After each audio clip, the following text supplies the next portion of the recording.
Good morning बच्चों। First year commerce accountancy हम लोग पढ़ रहे हैं। उम्मीद करते हैं कि आपके पिछले सारे नोट्स फेयर कॉपी पे आ चुके होंगे और सारी थियरी तुम लोग रिवाइज कर रहे होंगे। जब भी आप वीडियो देखा करें ईयरफोन का यूज किया करेंगे। अगर आप ईयरफोन लगाएंगे तो आपको वॉइस बिल्कुल क्लियर आएगी। तो लास्ट सैटरडे को किसी बच्चे ने पूछा था कॉस्ट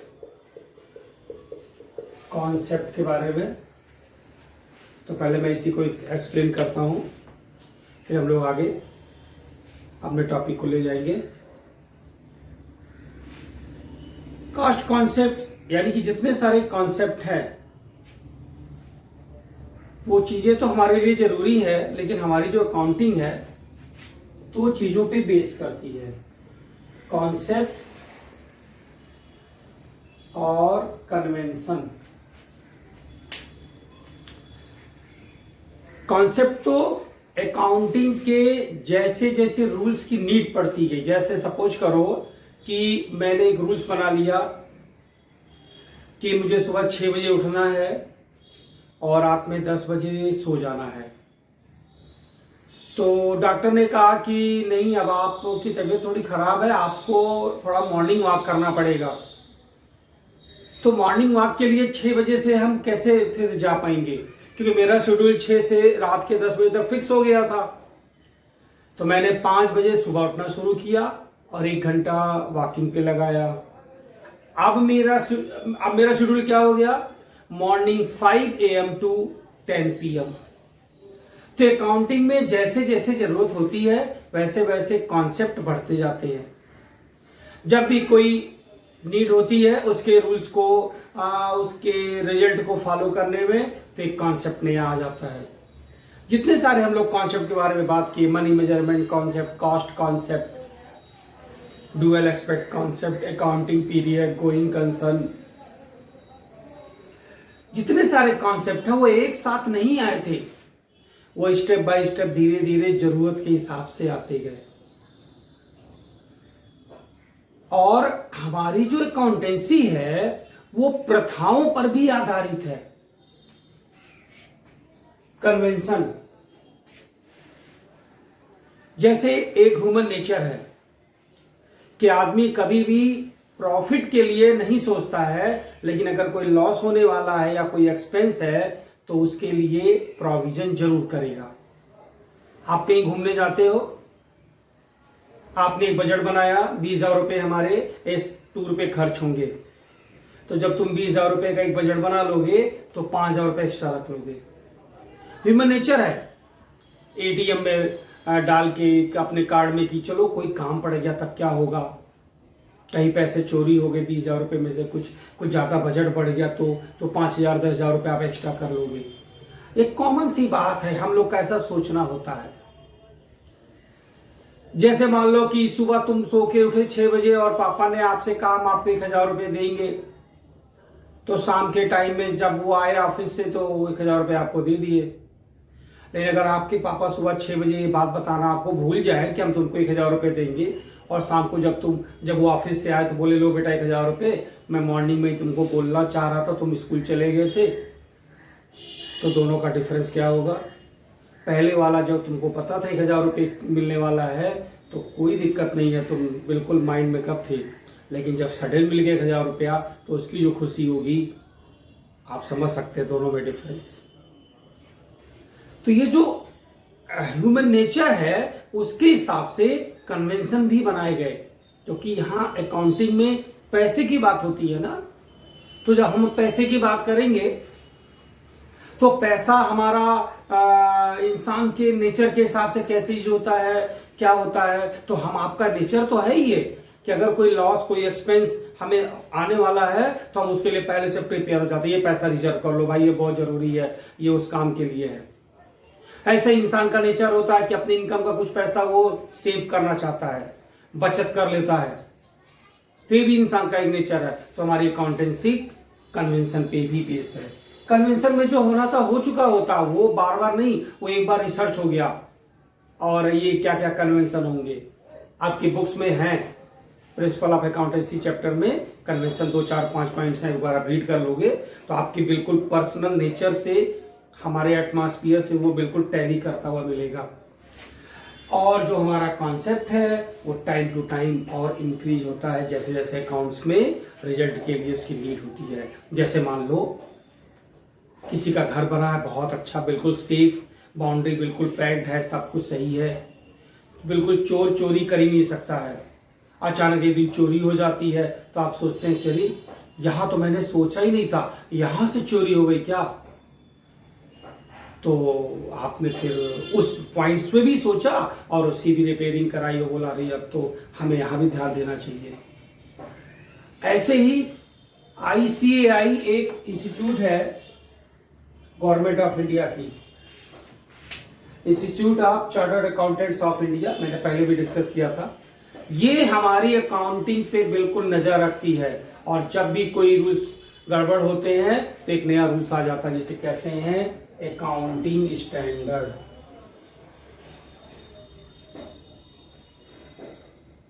AS, जिस सीरियल नंबर पे उनको कुछ करना होता है तो उस AS का सीरियल नंबर आगे ऐड हो जाता है।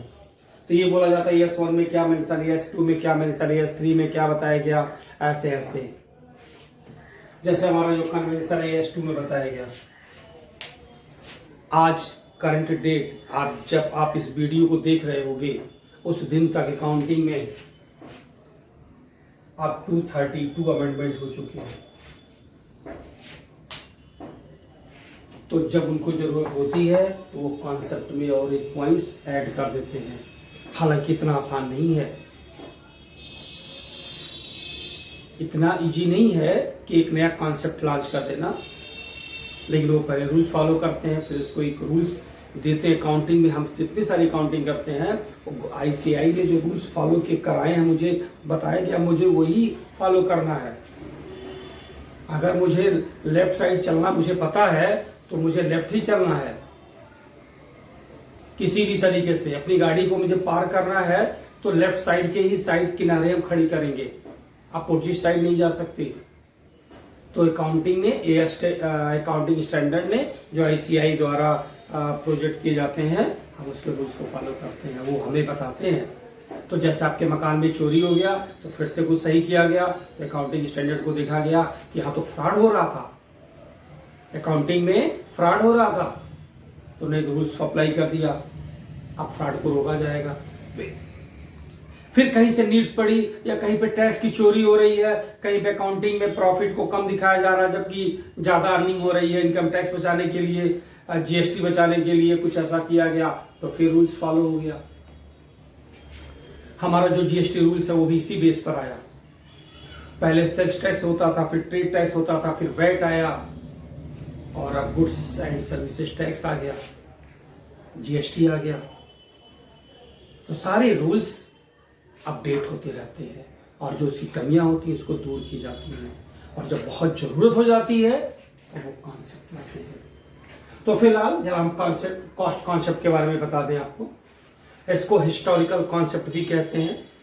और जितने सारे एसेट्स होते हैं फिक्स्ड और करेंट, और आपको इसकी थियरी लिखवाई जा चुकी है। Fix current land, building, plant, machine, motor, car. Current assets cash, bank, debtor, bills, receivable, prepaid, ये सब करंट एसेट्स है। यानी कि जो जब जो मोर देन 1 ईयर में कैश में कन्वर्ट हो, 1 साल से ज्यादा का टाइमिंग लेते हैं, वो फिक्स है। और जो विद इन 1 ईयर यानी कि 12 मंथ में ही कैश में कन्वर्ट हो जाते हैं वो करंट है। जैसे तुमने किसी को उधारी सामान बेचा तो उसने बोला भाई ठीक है पैसे दे, तो आपने बोला पैसे दे देना 1 हफ्ते, 10 दिन, 15 दिन, 20 दिन, ये थोड़ी बोलोगे अच्छा 2-3 साल में मेरे पैसे दे देना। तो ये करंट एसेट्स हो गए, क्योंकि 1 हफ्ते के बाद, 10 दिन के बाद, 20 दिन के बाद, 1 महीने के बाद वो कैश में कन्वर्ट हो जाएगा, तब तक वो आपका डेटर होगा। आपकी शॉप में स्टॉक आता है, जो गुड्स परचेज करते हो तब तक अपने गोडाउन में शॉप में उसको रखते हो, जब तो वो सेल होता है तो फिर दूसरा गुड्स लाते हो, फिर वो सेल होता है, तो ये प्रोसेस चलता रहता है। अब ऐसा तो है नहीं कि एक बार आपने सामान लाया तो 1.5-2 साल के बाद ही सेल हो पाएगा, ये कहाँ होगा। आपने शॉप खोली है, आपकी ट्रेडिंग का काम होता है, परचेज सेल करते हो, तो जितनी जल्दी सेल होगा फिर दूसरा आएगा, फिर सेल होगा फिर दूसरा आएगा, चलता रहेगा।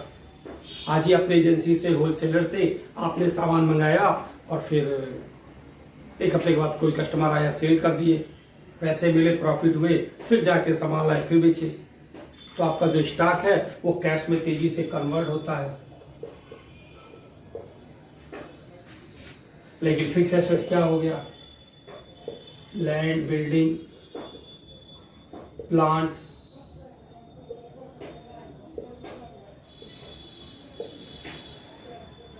तो लैंड, बिल्डिंग, प्लांट, ये सब सारे फिक्स एसेट्स हो गए जो 1 साल के अंदर ही कन्वर्ट हो जाए करेंट, और जो 1 साल से ज़्यादा कैश में, कब क्योंकि प्लांट है, बिल्डिंग है, तो बहुत जल्दी तो सेल करोगे नहीं। जब कुछ खराब हो जाएगा 5 साल 10 साल के बाद लगेगा, तो फला मशीनरी सेल कर दोगे, चलो पैसे आ गए, दूसरा खरीदते हैं, तो ज़्यादा टाइम लगेंगे। तो जो हमारा कॉस्ट कॉन्सेप्ट है हमारी एसेट्स के बेस से बताया गया। कोई भी फिक्स एसेट्स डेप्रिसिएशन लेस करने के बाद जो उसकी वैल्यू आती है, वही वैल्यू बैलेंस शीट में शो होती है, बुक्स में, अकाउंटिंग रिकॉर्ड में वही वैल्यू जाती है। कॉस्ट कॉन्सेप्ट में ये बताया गया कि हमारे जो एसेट्स हैं उसकी वैल्यू हमेशा वही नहीं होगी जो उस वैल्यू पे मैंने परचेज किया है। हम यूज करेंगे, वैल्यू रिड्यूस होगी, जिसे डेप्रिसिएशन बोलते हैं, तो धीरे धीरे फिर वो कम होती जाएगी। इसीलिए इसको बोला गया कि कॉस्ट कॉन्सेप्ट बनाया जाए, वहाँ पे ये गाइडलाइन दे दी जाए कि सारे बिजनेसमैन, कंपनी, फर्म, बैंक जो भी है अपनी अकाउंटिंग को रिकॉर्ड करेंगे, तो एसेट्स की वैल्यू को जितना यूज करेंगे उस हिसाब से लेस करके फिर दिखाएंगे। जब तक किसी एसेट्स की वैल्यू 0 नहीं होती है तब तक उसे अनएक्सपायर्ड कॉस्ट बोलते हैं। अनएक्सपायर्ड कॉस्ट बोलते हैं उसको, क्योंकि अभी वो एक्सपायरी नहीं हुई, इसकी कॉस्ट है। और जब वो एक्सपायर हो जाती है तो एक्सपायर्ड कॉस्ट होती है, फिर उसकी वैल्यू 0 हो जाती है, खत्म हो जाता है, फिर हम दूसरी एसेट्स परचेज करते हैं। तो किसी भी एसेट्स को उसकी वैल्यू में डेप्रिसिएशन लेस करने के बाद दिखाते हैं, ऐसा कॉस्ट कॉन्सेप्ट में बताया गया। और अगर वो करंट एसेट्स है, और करंट एसेट्स में स्पेशली स्टॉक को बताया गया कि जब स्टॉक की बात आएगी तो आपकी शॉप में कितने रुपए का स्टॉक है, तो कास्ट प्राइस और market price which ever is less. Current assets में जो हमारा स्टॉक है, स्टॉक के बारे में ये गाइडलाइन दिया गया कि उसकी जो आपने जिस कॉस्ट पे परचेज किया है या बाजार में जो उसका दाम है उसमें से जो कम होगा उस पर मेंशन करोगे। जैसे मान लो तुम्हारी ग्रोसरी की शॉप है, तुमने शुगर खरीदा चीनी बेचने के लिए 40 रुपये केजी का, तो 40 रुपये केजी का चीनी तुमने खरीद लिया, 200 केजी सेल कर रहे हो, 1 किलो 2 किलो 5 किलो जैसे कस्टमर आते हैं सेल हो रहा है। अचानक चीनी के दाम बढ़ गए, 45 रुपये हो गए, तो आपके जो शुगर स्टॉक में रखे हुए हैं चीनी उसकी तो वैल्यू बढ़ गई ना। तो जब तुम बैलेंस शीट बनाओगे तो उसकी जो वैल्यू दिखाओगे 40 रुपये में दिखाओगे, तो आपकी कास्ट प्राइस कम हो रही है, बाजार प्राइस तो 45 रुपये हो गई। इसका उल्टा मान लो उस चीनी का दाम बाजार में कम होकर के 35 रुपये हो गया और आपने लिया था 40 रुपये में, तो बाजार का रेट कम हो गया, तो आपके शॉप पे जो शुगर रखा हुआ है अब वो 35 रुपये माना जाएगा, क्योंकि 35 रुपये कम हुआ। तो क्या लिखा है, व्हिचएवर इज लेस।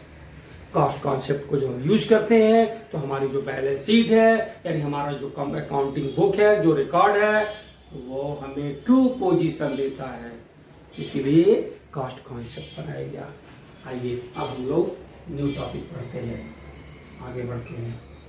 तो बच्चों कोई भी थियरी आपको प्रॉब्लम होती हो आप जरूर क्वेश्चन पूछा करें, हम आपको नेक्स्ट वीडियो में उसे जरूर आपको समझाएंगे। तो अब हम जरा बात करते हैं अकाउंटिंग साइकिल की।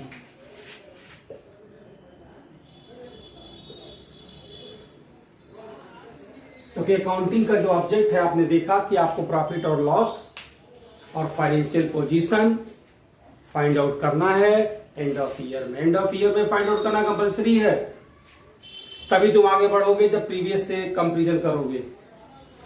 2012 में आपने बनाया अपना profit and loss find out किया, बैलेंस शीट देखा, आपने कहा हमको ये टारगेट लेके चलना, इससे ज्यादा चलना है। तो 2013 में आपने बनाया, 12 से कंपैरिजन किया तो थोड़ा अच्छा। 2013 में आपने 14 के लिए नया टारगेट ले लिया। तो ऐसे ऐसे ऐसे ऐसे ग्रो होता जाएगा, धीरे धीरे आप बढ़ते जाएंगे। और जब आपका टर्नओवर बढ़ता जाएगा, प्रॉफिट बढ़ेगा, आपकी फाइनेंशियल, आपकी मीन्स की आपके फर्म की, बिजनेस की फाइनेंशियल पोजीशन स्ट्रांग होगी। तो इस तरीके से हमें अकाउंटिंग का ऑब्जेक्ट होता है। तो अकाउंटिंग का जो ऑब्जेक्ट होता है उसका एक प्रोसेस है, पहले कैसे लिखेंगे, कैसे कैसे उसको अकाउंटिंग को रिकॉर्ड करेंगे, उसी को कहते हैं अकाउंटिंग साइकिल। अकाउंटिंग साइकिल में सबसे पहले बारी आती है ट्रांजैक्शंस की।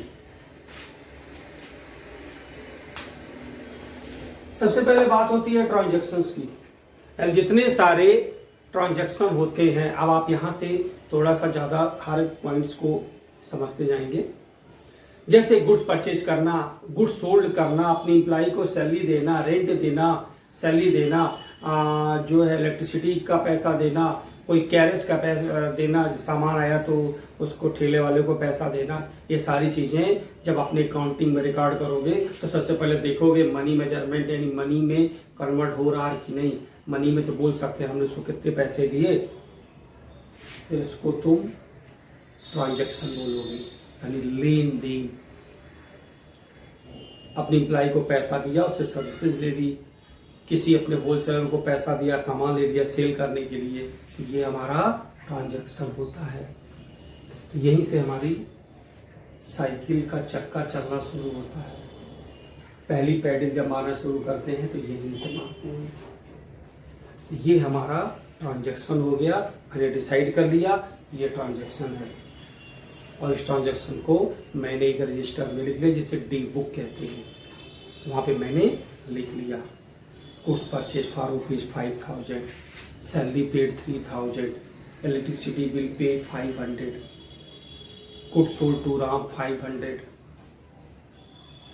आपने राम को गुड्स सोल्ड किया, उसको नहीं पसंद आया, ला के वापस कर दिया, गुड्स रिटर्न बाई राम।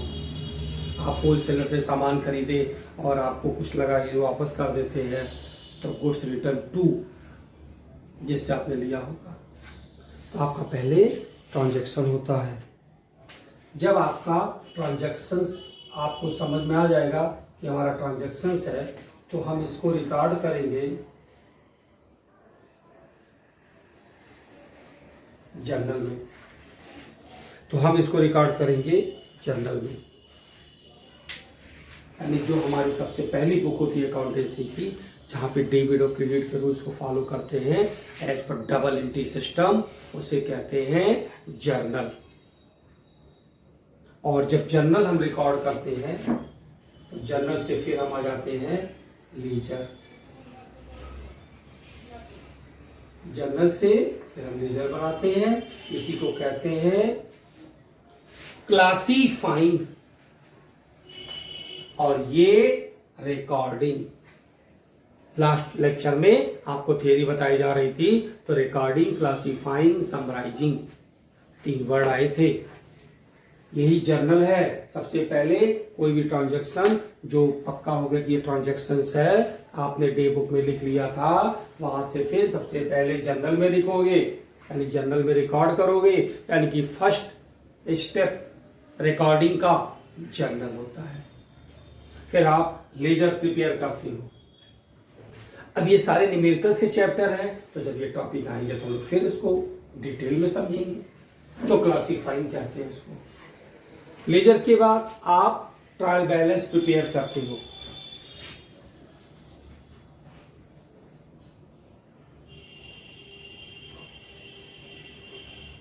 इसे कहते हैं समराइज करना, यानी आप समराइज करते हो, ट्रायल बैलेंस प्रिपेयर करते हो, ट्रांजैक्शंस को रिकॉर्ड करते हो डेली, और जर्नल से लेजर बनाते हो डेली नहीं। अगर आपका बहुत बड़ा एक फर्म है, बहुत बड़ी कंपनी है, तब तो फिर आप डेली रिकॉर्ड कर सकते हो। जैसे बैंक वगैरह में डेली होता है क्लासीफाइंग लेजर बनता है, लेकिन वीकली, फोर्टनाइटली, मंथली भी बनता है। बहुत छोटा बिजनेस है तो 3 महीने पे क्वार्टरली बन सकता है, कभी तो 6 मंथली भी बन सकता है। अब एक बात आपको समझनी पड़ेगी कि जब आप बड़े बिजनेसमैन होते हो, जैसे सपोज करो कि अब आप फर्स्ट ईयर में पढ़ रहे हो, और जब आप एलकेजी में पढ़ रहे थे तो एलकेजी में एक कॉपी आती थी, उसको बोलते थे 3-in-1, वही यूज करते थे। उसी में कुछ पेज मैथ के होते थे, कुछ हिंदी के होते थे, कुछ इंग्लिश के होते थे। छोटी क्लास थी ना, तुम्हारा काम उसी में चल जाता था। और छोटा सा बैग होता था, बस 2-4-5 किताबें और कॉपी, बस पेंसिल रबर, हो गया। लेकिन आज के डेट में क्या वही छोटा सा बैग है आपके पास? एक ही बुक्स की जो थिकनेस होगी, जो वेट होगा, वो तुम्हारे एलकेजी के टोटल बुक्स के बराबर हो गया होगा। अब आपको अलमीरा चाहिए, एक रूम चाहिए, टेबल चेयर चाहिए, वो भी बड़ी वाली चेयर। जब एलकेजी में तो छोटी वाली चेयर थी। अब आपके पास एक रूम, एक study material, table chair, furniture, सब कुछ। अब आपकी ढेर सारी कॉपियां हो गई, ढेर सारे बुक्स हो गए। अब आपको मैनेज करना पड़ता है, अभी तो ये पढ़ना, अभी तो वो पढ़ना, अभी तो ये पढ़ना है, इसको भी देखना, उसको होमवर्क, उसको लर्न करना है। एग्जाम भी होंगे तो बड़े से होंगे कि अलग अलग सब्जेक्ट के, और सब्जेक्ट के अंदर भी जाओगे तो ढेर सारे टॉपिक होंगे। यानी अगर आपका बिजनेस बड़ा है, ब्रॉड स्केल पर है, तो जो आप जर्नल बनाते हो ट्रांजैक्शन से रिकॉर्ड करके, उसी ट्रांजैक्शन से आप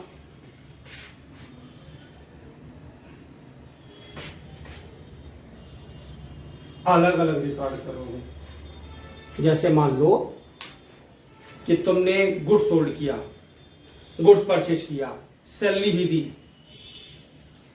इलेक्ट्रिसिटी बिल भी दे दिया, ढेर सारी चीजें हो गई, जर्नल में रिकॉर्ड हो गई।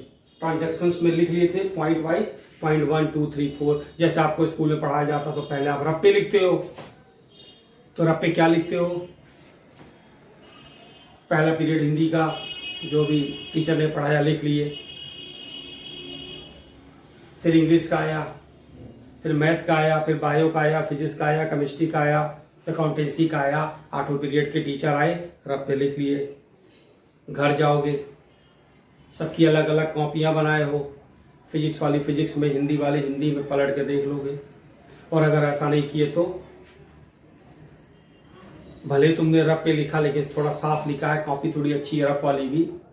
और अगर आपने अलग अलग फेयर नहीं किया तब क्या होगा? आपका एग्जाम आएगा, यूनिट टेस्ट आएगा, हाफ ईयरली होगा, एनुअल होगा, तो वो जो रफ वाली कॉपी मोटी सी हो चुकी है उसको रख लोगे सामने। तो कल हिंदी का पेपर है, मान लो हिंदी पढ़ रहे हो, तो हिंदी कैसे एक बार डेढ़ में हिंदी देखो, फिर पेज पढ़ लो क्योंकि उसमें फिर मैथ और बायो, फिजिक्स, केमिस्ट्री सब है, फिर हिंदी मिल गया। फिर 10-12 पन्ने के बाद फिर हिंदी आएगा, कितनी दिक्कत होगी, कैसे पढ़ पाओगे? तो आपने फेयर कर लिया। तो अगर आपका बिजनेस बड़ा है और आप गुड्स परचेज, सेल और सारे एक्सपेंसेज, और कहीं आपके शॉप में चोरी हो गई, लॉस बाई थेफ्ट हो गया, तो वो भी एक ट्रांजैक्शन जैसा ही होगा कि लॉस हो गया तभी ट्रांजैक्शन हुआ।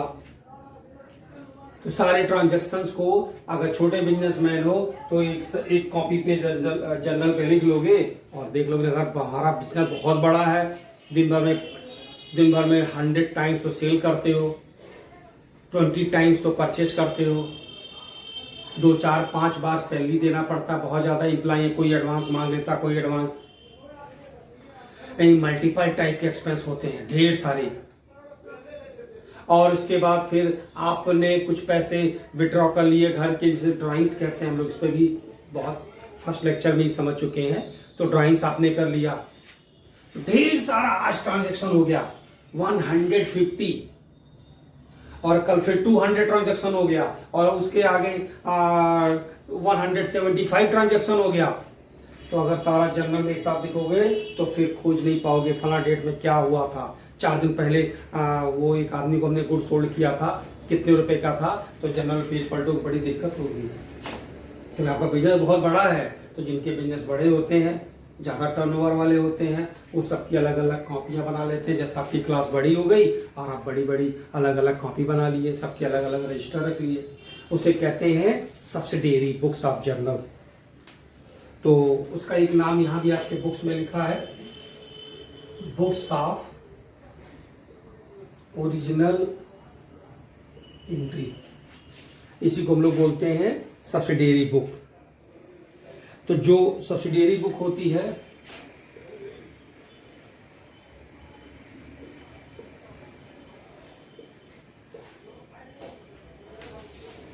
सब्सिडियरी बुक जो हमारी होती है, यानी अगर हमारा बिजनेस बड़ा है तो हम अलग अलग कॉपी रखेंगे। Cash book, purchase book, sales book, purchase return book, sales return book, आगे समझोगे बिल्स रिसीवेबल बुक होता है, एक चैप्टर भी आपका, अभी मैं शॉर्ट में लिख रहा हूं उसको, bills payable book,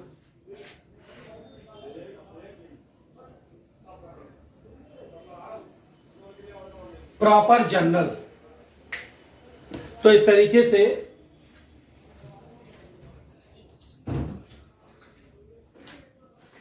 proper journal, तो अगर आपका बिजनेस बड़ा है तो आपके जो ट्रांजैक्शंस है आप उसको इन बुक्स में अलग अलग लिखोगे। जैसे समझो हिंदी की कॉपी हो गई, और फिजिक्स की हो गई, केमिस्ट्री की हो गई, मैथ की हो गई, बायो की हो गई, अलग अलग लिखोगे। बड़ी क्लास है ना, छोटा क्लास है, LKG फर्स्ट सेकंड था तो चल जाता था। तो ये सारी चीजों को भी हम जर्नल में, इसको भी जर्नल ही बोलते हैं। अलग अलग लिखोगे तो भी, एक साथ लिखोगे तो भी। तो ट्रांजैक्शंस को जर्नल, एक सिंगल एक रजिस्टर बना है या अलग अलग बनाए हो, तो सब कुल मिलाकर ये जर्नल के सब टाइप्स हैं। अगर आपका बिजनेस इनके साथ काफी ज्यादा ट्रांजैक्शंस होते हैं उसलिए। तो आपके जो कैश बुक में ट्रांजैक्शंस होते हैं, जो परचेज बुक में होते हैं, जो सेल्स बुक में होते हैं वगैरह वगैरह, जैसे मान लो जितने सारे कैश ट्रांजैक्शन हुए हम इसमें लिख लेंगे, जितने लोगों से हमने उधारी सामान खरीदा इसमें लिख लेंगे, जितने लोगों को मैंने उधारी सामान बेचा इसमें लिख लेंगे, जिन लोगों से मैंने उधारी सामान खरीदा था और किसी वजह से मैंने वापस कर दिया परचेज रिटर्न, जिनको मैंने सामान बेचा था और उन्होंने मुझे लाके वापस कर दिया सेल्स रिटर्न। ऐसे ये सारी चीजें। और अगर इनमें से कुछ नहीं मिलेगा तो एक प्रॉपर जर्नल अलग होता है, फिर हम उस पर रिकॉर्ड कर लेते हैं, जो इन सारे बुक से बिलोंग नहीं करते हैं। जैसे मान लो कि तुम्हारे 8 पीरियड की पढ़ाई तो होती है, नहीं कभी आपकी प्रिंसिपल भी आके पढ़ा देती हैं, कुछ भी जनरल नॉलेज पढ़ा देती हैं, कभी सोशल साइंस पढ़ा देती हैं। एक पीरियड वो कभी कभी ले लेती हैं जो टीचर एब्सेंट होते हैं उनकी जगह पे। अब उनको भी जो पढ़ाया गया फेयर करना है, तो उसको कहाँ लिखेंगे? फिजिक्स में तो लिखेंगे, उन्होंने फिजिक्स तो पढ़ाया नहीं, chemistry, bio, Hindi, English, math तो ये सब पढ़ाया नहीं, वो उन्होंने बिल्कुल अलग से कुछ पढ़ाया है, सिखाया है, तो रजिस्टर बना लेते हैं सिस्टर के नाम पर कि वो जो पढ़ाएंगे हम उसमें रिकॉर्ड करेंगे, क्योंकि वो आपकी सारी उन कॉपियों से टैली नहीं कर रहा है जो अलग अलग कॉपियां बना करके रखे हो। उसी को बोलते हैं प्रॉपर जर्नल। वैसे जब हम लोग कैश बुक एक चैप्टर पढ़ेंगे, सब्सिडियरी बुक एक चैप्टर आएगा, कैश बुक पढ़ेंगे, फिर हम लोग डिटेल करेंगे। लेकिन अभी तो मैं आपको अकाउंटिंग साइकिल बता रहा हूं चलता कैसे है।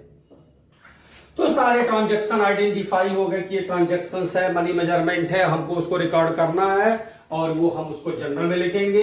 बड़ा टर्नओवर है तो सब्सिडियरी बुक में, यानी अलग अलग बुक बना के लिखेंगे, फिर उसका लेजर बनाएंगे, यानी चाहे ये हो तब भी, और अगर एक सिंगल रजिस्टर बना हुआ जर्नल का तब भी हम उसको, तो ये चीजें हमारी टैली कर रही हैं। और लेजर से फिर ट्रायल बैलेंस बनेगा, और ट्रायल बैलेंस से हम बनाते हैं फाइनल अकाउंट।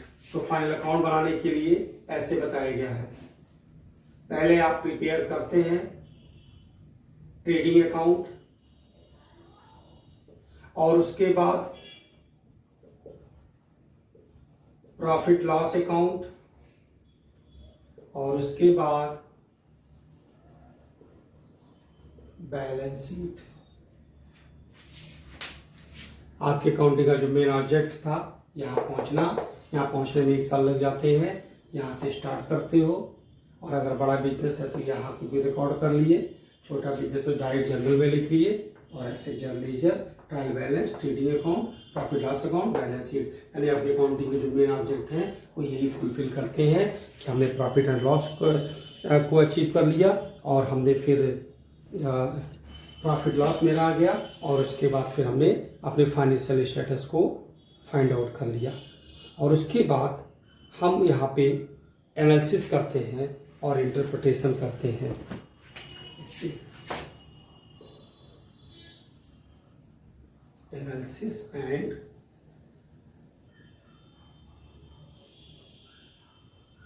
एक बार एनालिसिस तो हमको करना ही है, अपनी अकाउंटिंग है प्रीवियस ईयर से देखना भी है, और इस साल भी क्या हुआ देखना भी है, और आपने जो यूजर्स ऑफ अकाउंटिंग लिख रखे हैं कि आप अकाउंटिंग को कौन कौन यूज करता है, आप उन जगहों पे अपने अकाउंटिंग की चीज़ें दिखा देते हैं, कॉपी पहुंचा देते हैं। जैसे कि कोई किसी को उधार सामान बेचे, वो पैसा देने आया, किसी से उधारी सामान खरीदे तुम पैसा देने गए, तो रिकॉर्ड के लिए, तो फिर एनालिसिस एंड इंटरप्रिटेशन हो जाता है। तो बच्चों ये हमारी अकाउंटिंग कॉन्सेप्ट है, और ये आपकी फेयर कॉपी में ऐसे होना चाहिए, आपके लिए जरूरी है। ठीक है बच्चों, अब इसके बाद थोड़ी सी बात हम और करेंगे। अकाउंटिंग प्रोसेस,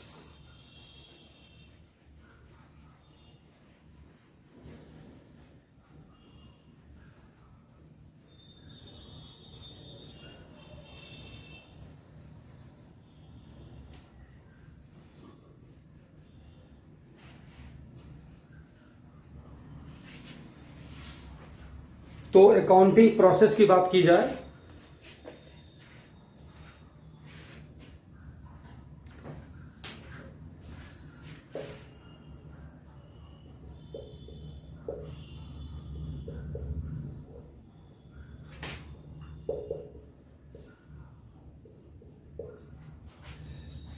अकाउंटिंग प्रोसेस कहता है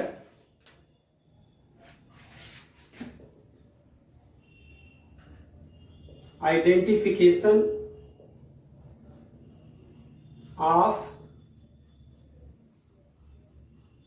बिजनेस ट्रांजैक्शंस। कहता है कि पहले आप अपने बिजनेस ट्रांजैक्शंस को आइडेंटिफाई तो कर लो, जब आइडेंटिफाई कर लोगे फिर इसको रिकॉर्ड करोगे।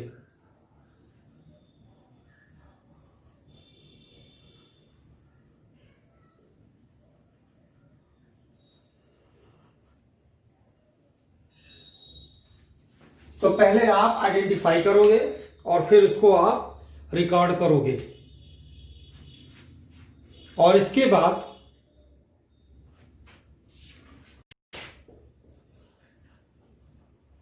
आप जर्नल में रिकॉर्ड करोगे, जैसा कि अकाउंटिंग साइकिल में भी आप देख रहे थे।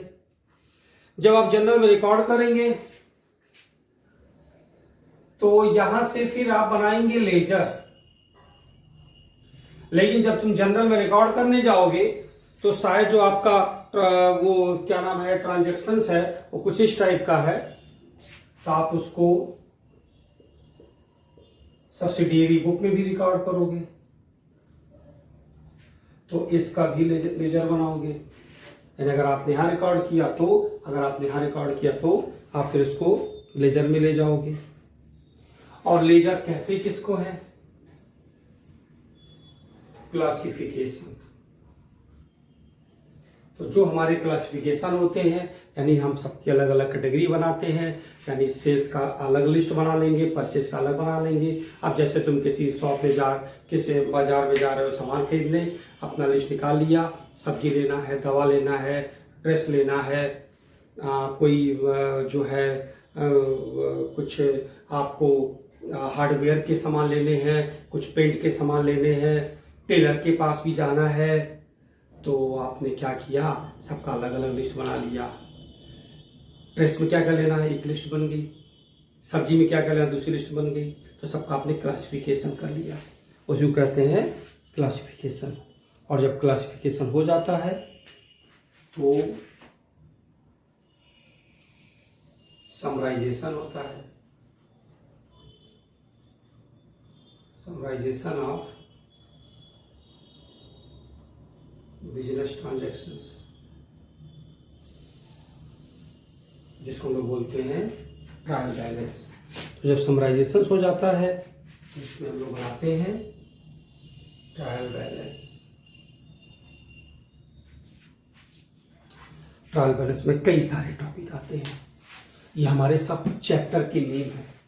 ट्रायल बैलेंस हमारे जो टॉपिक आते हैं उसमें एरर आता है, एडजस्टमेंट एंट्री आती है, फाइनल स्टेटमेंट और ट्रेडिंग और पीएल, ये सारी चीज़ें उसी में आती हैं समराइजेशन में। यानी कि आप कह सकते हो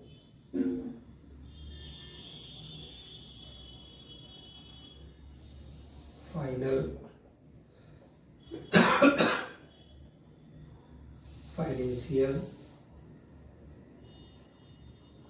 स्टेटमेंट। और भी डिटेल होता है इसका, जब लोग फाइनेंशियल स्टेटमेंट स्टडी करेंगे तो वहाँ से फिर हम लोग देखेंगे। और उसके बाद एनालिसिस और इंटरप्रिटेशन ऑफ बिजनेस ट्रांजैक्शन हो जाता है।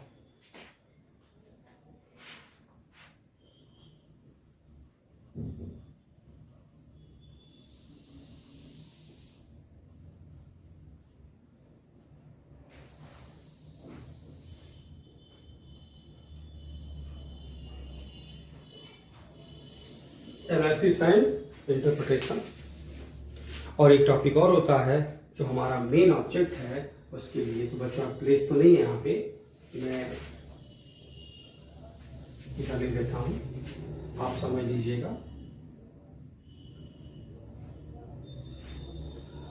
यहाँ पे देखना, यहाँ पे रिकॉर्ड करना है, to take financial and managerial decision.